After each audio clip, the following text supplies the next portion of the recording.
শুভ দুপুর বন্ধুরা।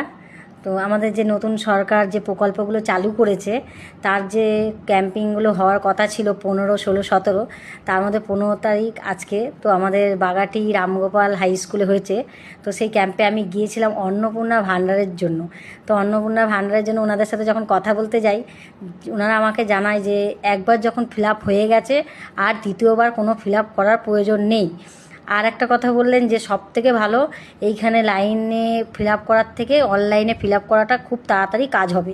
কারণ কি অফলাইনে করলে কি সেই কাগজ দেখতে অনেকটা টাইম লেগে যাবে, কারণ অনেক কর্মী নেই, যে কারণে ওনারা বলছেন অনলাইন করাটাই ভালো।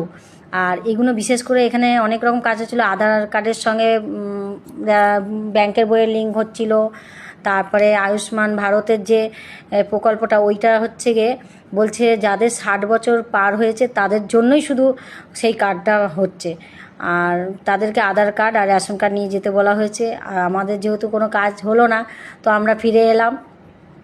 ওখানে অ্যানাউন্স করে বারবার বলা হচ্ছে যে অন্নপূর্ণা ভাণ্ডারের জন্য কোনো রকম দ্বিতীয়বার ফর্ম ফিল আপ করার দরকার নেই। তো আমরা ভাবলাম তাহলে আর এখানে থেকে কী করবো, বাড়ি চলে আসলাম। অসুবিধা তারপর দেখো আমাদের এখানে প্রিয়াঙ্কা দিদির সঙ্গে দেখা হয়ে গেল, ও বললো বাড়ি চলে যাও, এখানে তোমার কোনো কাজ নেই।